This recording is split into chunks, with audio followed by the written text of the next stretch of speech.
சிரித்தாய் முருகா திருத்தணி மலை மீது எதிரொலிக்கும்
தாயின் பேர் நகை மோகினி.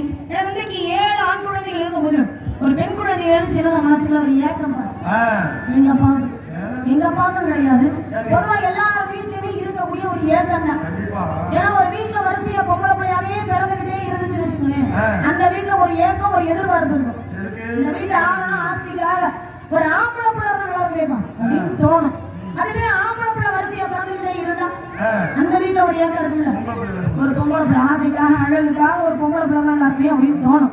ஏன்னா இது உலக இயல்பான விஷயம். அது மாதிரிதான் பிறந்தது 7 ஆண் குழந்தைகளா பிறந்த காரணத்தினால ஒரு பெண் குழந்தைகளில் ஏற்கப்பட்ட எங்க அப்பா முருகப்பெருமானை வணங்க முருகப்பெருமானுடைய அருளால வள்ளி கோயிலுக்கு இடையில் கடந்து எடுத்து வளர்த்து இதனால் வரைக்கும் எந்த குறையும் இல்லாம எங்க அப்பா என்னைய வளர்த்துட்டு வர்றாரு.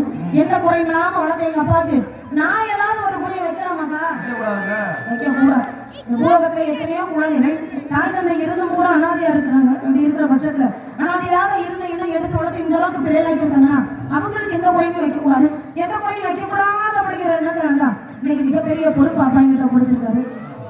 பாசி பொறுப்பு முதல்ல பொறுப்பு பொறுப்பு மிகப்பெரிய பொறுப்பு. காவலுக்கு போகணும் அப்படிங்கிற பொறுப்பு. நான் மட்டும் தான் காவலுக்கு போறேன், எங்களோட சேர்ந்து வேற யாரும் வர்றாங்களா அப்படிங்கிறதுலாம் தெரியல. அது ஆட்களை சந்திச்சா தான் யார் என் கூட வராங்க வரல அப்படிங்கிற விஷயத்த நான் தெரிஞ்சுக்க முடியும். அதுக்கு முன்னாடி காவலுக்கு போகணும். காவலுக்கு ஏன்னா தெய்வத்துடைய வழிபாடுலாம எந்த ஒரு காரியமுமே நடக்காது. ஏன்னா ஒரு தெய்வத்துக்கே ஒரு காரியத்தை ஆரம்பிக்கிறதுக்கு முன்னாடி தெய்வத்துடைய வழிபாடு ரொம்ப முக்கியம். உங்க எல்லாருக்குமே ஒரு சந்தேகம் இருக்கும், ஒரு தெய்வம் அந்த தெய்வத்துக்கே இன்னொரு தெய்வத்துடைய வழிபாடு அப்படின்னு ஒரு சந்தேகம் இருக்கும். பிரம்மா என்ன பண்றாரு, முதல்ல படைப்பு தொழில தொடங்கிட்டார். படைப்பு தொழில தொடங்கி உயிரினங்கள் எல்லாத்தையும் படைக்கிறார். இந்த உயிரினங்கள் எல்லாம் என்னாச்சு தெரியுமா, பேயா மாதிரி அவரையே துரத்த ஆரம்பிச்சிருச்சு. அது நம்ம வளைத்த உயிரினங்கள் அப்படி பேயா மாதிரி நம்மளையே துரத்த ஆரம்பிச்சிருச்சு. என்ன காரணமா இருக்கும் அப்படின்னு தனக்கு படைப்பு தொழில் கொடுத்த சிவபெருமானிடமே போய் கேட்கிறார். இங்க படைத்த உயிரினங்கள் அப்படி பேயா மாதிரி இன்னவே துரத்தது என்ன காரணம் அப்படின்னு கேட்கிறார். இப்ப நான் உங்ககிட்ட கேட்கிறேன், உங்ககிட்ட நல்ல பொதுவா எல்லாத்தையுமே கேட்கிறேன். இப்ப நம்ம முதல்ல ஒரு விஷயத்தை ஆரம்பிக்க போறோம், ஒரு நல்ல காரியத்தை நம்ம தொடங்க போறோம் அப்படின்னா முதல்ல நம்ம யார வணங்கிட்டு ஒரு காரியத்தை தொடங்குவோம்.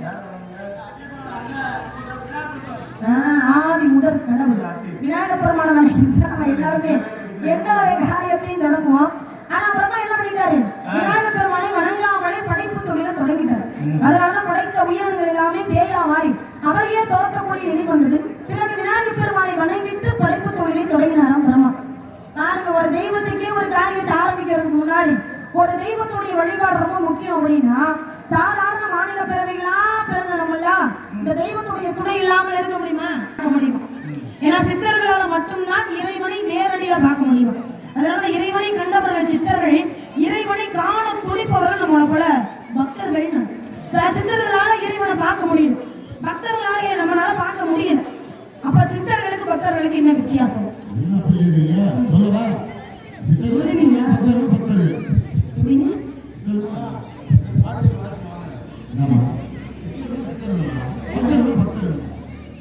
எப்படி இதெல்லாம்?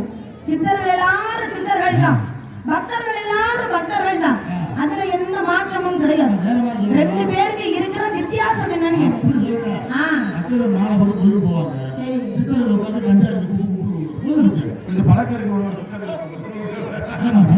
இதெல்லாம் எப்படி நீங்க தெரிஞ்சுக்கிறீங்க?